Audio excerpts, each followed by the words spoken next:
Hey there. So,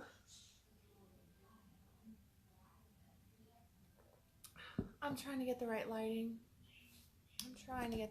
Guys. Not happy with the lighting. Not happy with my background. Oh well. Such is life. Not everything can be exactly the way you want it. That's bullshit. You can have everything exactly the way you want it. Now, I thought I would jump on here really quick this afternoon before my little munchkins get home and everything, and take just a moment to share.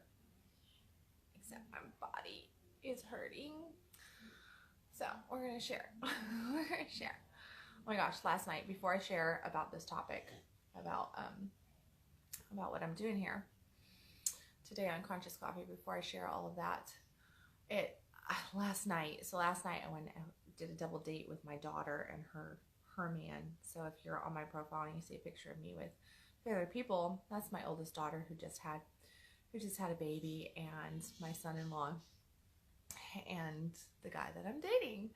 So not my son-in-law. I'm not dating my son-in-law. I'm dating the other man in the picture. But we went out. We just had fun going and playing old school video arcade games like Atari, the old Ataris, Pac-Mans, that kind of stuff, pinball, everything like that. So it was just fun. I came home and I was roughhousing with my 13-year-old son last night, and I had some body work done yesterday because I've had a lot of tension up in here. So I had all this tension up here, and I had body work done yesterday. Then I go and I play, go out on this date and play old school video games and everything. And I come home and I'm just messing around with my kid, with my 13-year-old son. We're horse playing and everything. Everything's great. And then I go around the house to lock up the house. Well, he thinks we're still horse playing. So he goes and he gets this big ass cup of water. This humongous cup of water. And my house, the entryway, has this staircase that goes way the crap up, right? And it's a look over a banister area.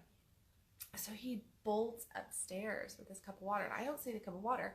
I'm walking around, I'm walking the house up, and I come into the entryway here and make sure my front door is locked. And my entryway, I have a big rug in it, but it's a tile floor. But he thinks I'm chasing him, so he comes at the banister with this cup of water, and without any hesitation, he just throws the water over the banister. It hits me. I'm drenched. I'm covered in water. There's water everywhere. It's cold.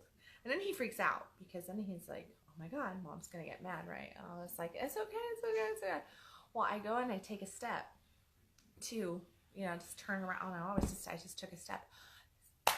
Foot hit the water and wipe out. So, needless to say, as if you see me going like this in this at all, it's not like some power stance thing that I'm trying to do, although this is a great thing to do if you're trying to open up your heart chakra or if you're wanting to bring in some power. But I'm doing this because all the work that I had done yesterday to relieve all this tension, well, I landed on this shoulder. I went down and I landed, did not hit my head, did not hit my bad leg from my injury from last year, but same side, I took it right here in the shoulder. I was like, oh ow, this is throbbing, this hurts, so it's bruised. But that's not what we were talking about. I was just sharing an intimacy of my life with you guys. No, what we're talking about is asking, wanting, demanding, letting your turn on lead you. And this topic is coming up a lot with, of course, people in my life, clients in my life, family members in my life, in my personal, intimate world as well. And I think that we go through these points where a lot of times we get uncertain if we should ask for what we want, if it's okay. We might even feel like it's a sin to ask for what we want, or a sin to have certain desires or longings. And I use the word sin here because that's the word that's been coming up with different people in my world. I actually am not a big time advocate of sinning. I think that sins are more in the alignment of, there are the massive sins, you know, like killing somebody and stuff like that. I'm not talking about that though. What I'm talking about is those everyday little things, or those desires that you might have that could be of a sinful nature. And what they're really truly there is to tap you in, tune you into soul or ego. And one of the things that I always encourage the people that I'm working with is to inquire, like, where is this coming from? Is this coming from my soul? Is this really truly part of my soul identity? Something that I need to experience for my growth, for my personal development, for exploration, lessons, that kind of stuff? Or is it coming from my ego, and it is something where I'm just trying to, you know, you could say put a notch in the headboard, or is it something that, you know, that is kind of holding me back, that has me stuck in some repetitive cycle? That would be something that is more self-sabotage. That would be coming from the ego. That would be more of a fear base, and fear of maybe fear of not doing, or fear of, if I don't have enough time, I need to try to, you know, devour everything I possibly can and basically just become a glutton to life because I only have this finite amount of time and I need to consume, where you're not even enjoying it. You're not getting anything from it, which would actually be a self-sabotage, right? If you're running around and you're fearful that you don't have enough time on your plate to do that, it's like, no, just slow down and enjoy this moment. If you have a calling to sway this way and to lean into that, then sway that way and lean into it. Taste of that. Don't beat yourself up for that, because that would be living out of fear of, oh my goodness, what have I done wrong? What am I doing? I shoulda, coulda, woulda, you know?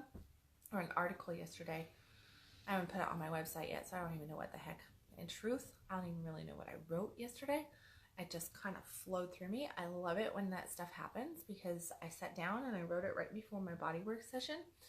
And I sat there and I didn't edit it or anything. I just, it just was like pouring right out. And then I just looked at it, found a picture, and was like, bam, that's it. And we're good. And I shut my computer and I have not gone back and read it yet.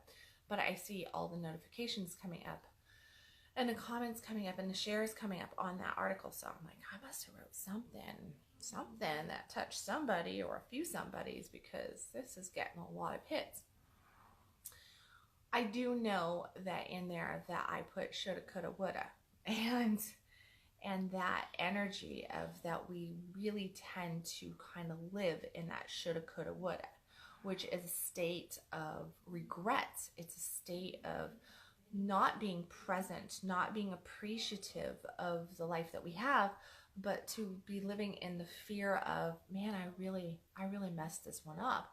I really did this, I really did that. If I had to do it again, I'd do it differently. Well, fine. So maybe you would do it differently, but guess what? You don't get to do it. There's no do-overs in life, right? There's no freaking do-overs. So just get over it. We'll take your lesson, take the education, take the opportunity that you were provided in any particular regret that you might have, to view a deeper aspect of yourself, to learn something about yourself, to learn something about life, see where your holdbacks are, see where your fears are, and let yourself really move through that. I mean, just put the freaking spotlight on that stuff and let yourself see it for more of what it really truly is, because we tend to view things through, you know, through not such rosy glasses on a lot of different stuff, when everything is an opportunity. There is nothing that is presented to us in any given moment that's not an opportunity for us to tap further into who we are, to really lean into life and into our energy, into soul, into, you know, the path that God, your mission, your purpose,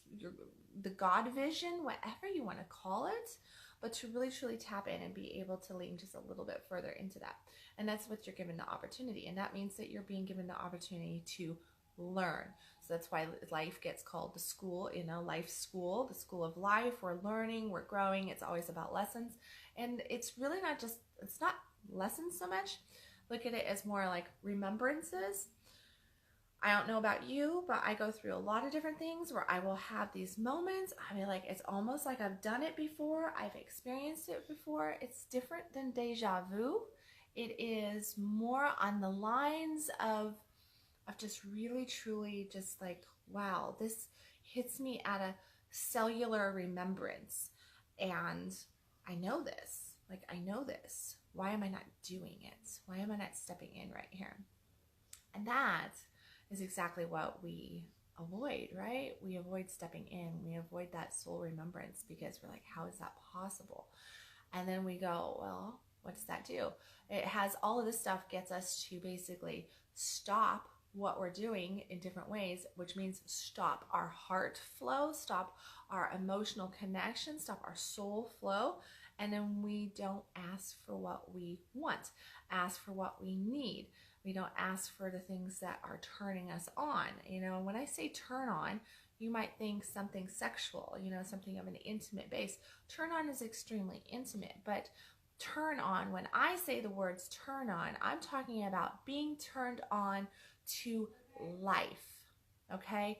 To be turned on to all of life.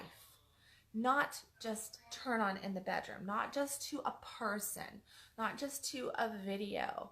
No, you're turned on to life. And to live a turned on life means that you're just in it. You're in life. You're enjoying life. You're exploring. You're really truly just tapping into who you are. You're being present.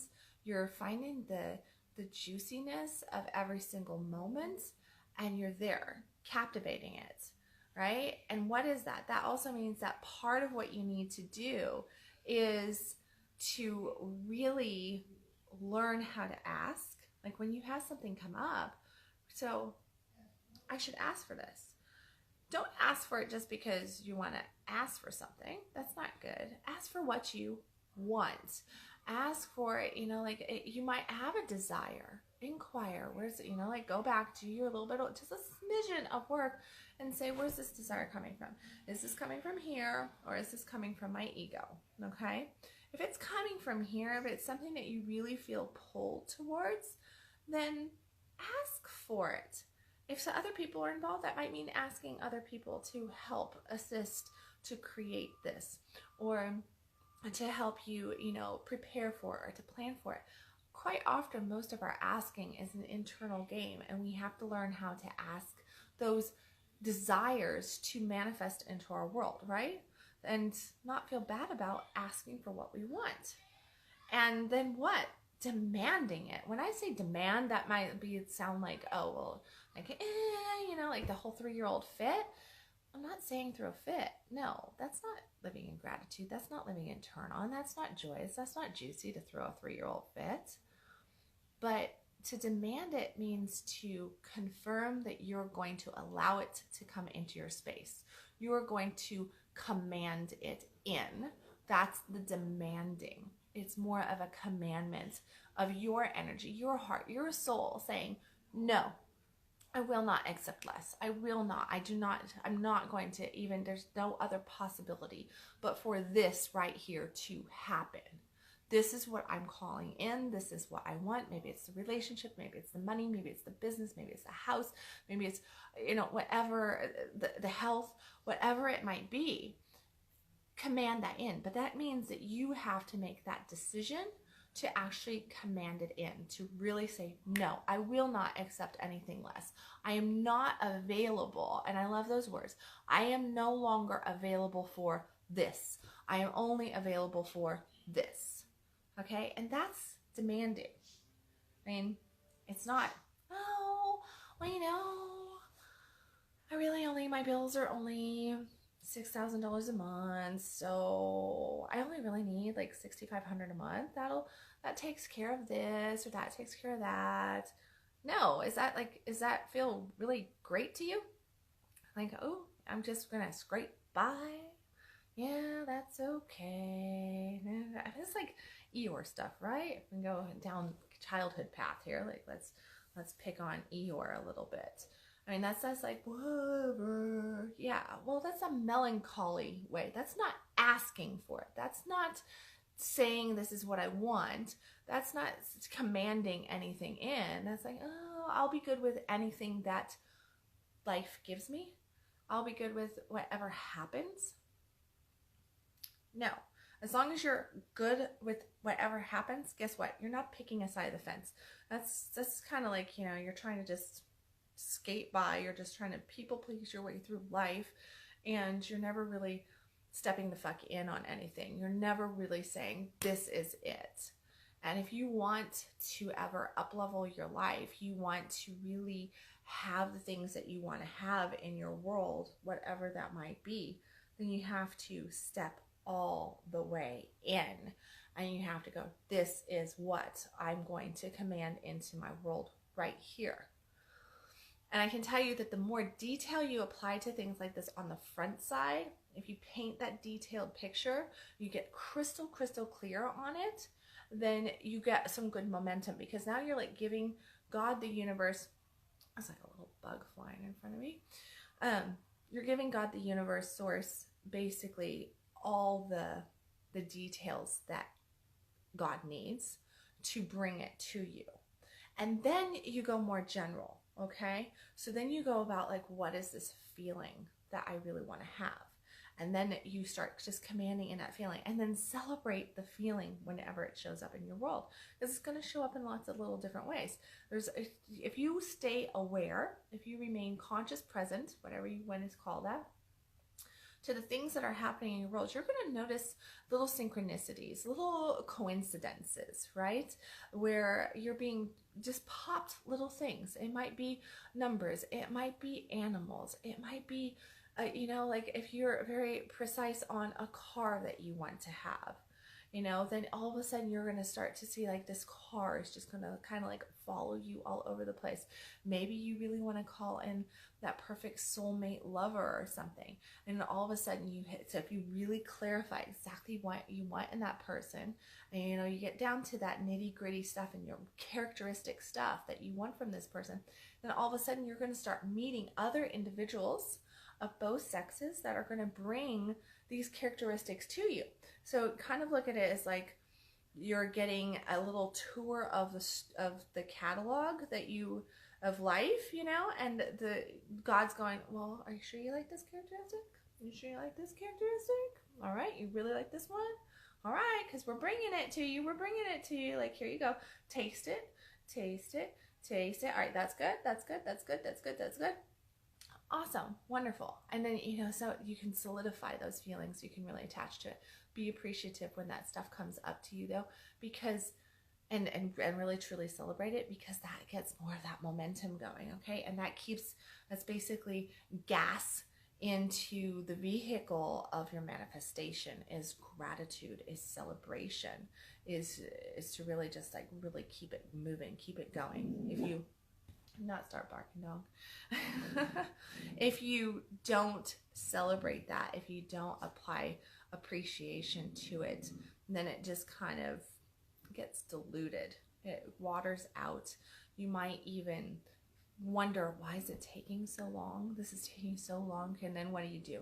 Now you're looking at not having it versus having it. And that's not good, because now you're putting all your attention on not having it because you got caught up in some timeline instead of noticing all the little beautiful opportunities and blessings that are coming to you, that are bringing you these little sample pieces of exactly what you want. So there you go. Wanting, asking. I think I went asking, wanting, demanding, following your turn on. And that turn on, look at it as though it is the GPS system to the life that you were born to live. Okay? That turn on is your GPS system to the life that you were born to live. Okay? And when you look at it like that, then you notice, like, you're going to have like this little, it's like, oh, that's exciting. That sounds fun. That really is pulling me. that I feel all warm and fuzzy inside. I feel very drawn to it. I feel whatever those good, yummy, juicy feelings of turn on are for you, take notice and let that be your guidance system. Lean a little bit more over there. Explore that. Don't get so caught up in the fear that might be laying underneath that, okay? Because that fear is going to be there. Doubt's going to try to creep in. It's going to try to steal your turn on. It's going to try to steal your dream. And it can, if you allow it to. If you allow it to. And you know what? We all do fall prey to that every now and then. If you do, don't beat yourself up over it. Just as soon as you come out of your slumber of fear, go, oh, okay, so that happened. And now I know what that feels like. And now I know what that looks like. And I can see the results that fear brought me, which is absolutely fucking nothing, right? It brought me nothing except stress. It brought me nothing except slow down on my momentum. It brought me nothing but, you know, some opportunities to learn what not to do. All right, so just look at it like that and then pick the ball back up and focus back in on what you want, not what you don't have, okay? And lean back into that turn on. If you can't find your turn on, I know a lot of people say, hey, I don't even know what turn on is. What is that? What the hell are you talking about? The easiest way to find your turn on is really just to tap into the things, you know, do anything that puts a smile on your face. Do anything that makes you laugh, legitimately, honestly laugh. Things that, you know, like get yourself out in nature. Go outside, go take a walk, go do some body practices, some Tai Chi, some yoga, some karate, something that will connect you back to your body so that you can start to feel your being again and embody yourself. Because a lot of times when you don't feel turn on, it's because you're disconnected from your physical body and from your emotional body. And guess what? That also means that you're disconnected from your spiritual body, because you're just nothing but a great big head, okay? That's just thinking and worrying and everything. So you're just in your head space. You're not anywhere else. You're not going to feel turn on there. You're just not. It's not going to give you turn on anywhere in your world. If you're having issues in other areas of your life, such as the bedroom, realize that you're probably in your head. You're in your head a lot.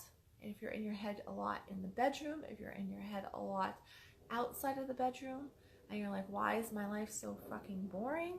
Why is it just like I wake up and then I go to work and then I go to sleep and there's nothing going on? That's because you're probably suffering from a lack of turn on, which means that you're in your head. And the only person that can rescue you from that tower of being in your head is you, unfortunately. But it's pretty simple to do. It's just called presence, and basically following yourself around and going, nope, get out of your head. Nope, get out of your head. And catching yourself. And as soon as you catch yourself, bring yourself back to something present. Bring yourself back to your body. Bring yourself back to a sensation. And then focus in on joy. Focus in on happiness. Focus in on the really, truly just those little itty bitty things, simple pleasures of enjoying the sunshine, simple pleasures of feeling the breeze cross your skin, simple pleasures of laughing with a friend, of laughing at the goofy stuff that animals do or that your kids might be doing. You know, do something like that. Get some body practices, connect with other people, allow yourself to be touched and to touch. Give a hug. You know, don't be so freaking scared of interaction, okay? Don't be scared of interaction. Go out there, get connected with people, laugh, enjoy your life, and guess what? That's going to help you shift your whole boat into the right gear, and turn on will start to rise from that. You're going to start, once you start to increase your vibration with happiness, with joy, all of a sudden you're like, man, that's really yummy. Like, I want some more of this. I want some more of this. I want some more of this. I want some more of this. And what is that? That's desire. And guess what is with desire? Turn on. Turn ons with desire. You want to know where your turn on is? Look at what you're desiring. Start to lean in there a little bit. I am talking, of course, healthy desires. Like I said, always question, Is this coming from my soul, like my soul, my core? Is this something that is like been with me since the beginning of time, a cellular level, a soul level? Or is this the ego and is trust wanting me to basically be of greed, right? And just consume without thought, without anything. So that's the differences. That's what you need to look for. That's what you really need to get right with, because desire can be positive and it can be negative. And a lot of people go, oh, I'm getting my desires met, but then they are living over here in a very, very negative land, because what they're doing is they're meeting all the desires from a point of total hunger and trying to get fulfilled from all these outside sources, when the only thing that's going to actually fulfill you is the inside sources, and getting into alignment with soul and finding your happiness, finding your joy. So, okay. I feel pretty complete on that note. I didn't say hi to anybody. Hi, Nicholas. Hi, Nick, David, John, Steve, Sandra, Dawn, Joanne. Hi, Joanne. Hi, Steve, Maggie, John, Allie, Ryan, Brad. Wow, a whole bunch of people on here. Afternoon, everybody. So if I said anything in here that was valuable, had an aha moment for you, or a oh moment, or if you thought of somebody while I was talking that maybe needed to hear this message but was not friends with me, isn't following me or something, hit the share button, tag that person in the comments, like get it to them. Don't just sit on it and hope that they'll see it, okay? That's just like, we learn from other people sharing with us, and we live in a social media world where a lot of stuff gets shared. So if there's something in here that touched you, that made you think of somebody, please, please, please share it directly with that person, tag them, you know, or just share it to your wall and pray to God that they see it. I guess you can do that too. I'm not going to tell you exactly what to do on that, but I do encourage you to hit the share button. Help me keep getting Conscious Coffee out there to larger masses, to people. It's been almost a full 2 years now that I have been doing Conscious Coffee, which has been a blessing and such a learning curve. And I just feel honored to be able to share with you guys almost every single day at whatever time of day I proclaim. My soul drags me in and says, no, you need to share this right now. So these conversations, you know, they're always very organic, very on the spot. None of this is planned, so it is just this moment. I hope that you enjoyed today's Conscious Coffee, and I have other announcements to make, but I'm not going to make any announcements on here. You'll have to just look back at my wall or on my coaching page or on YouTube or Instagram or wherever the heck else you might be following me for that kind of stuff. So I hope that you enjoyed this. I love everybody on here. Thank you again for your follows, for your likes, for your comments, and your shares. As always, stop existing, start living, and I will catch you tomorrow with another Conscious Coffee. You can follow me at www.kendalwilliams.com. Bye, everybody.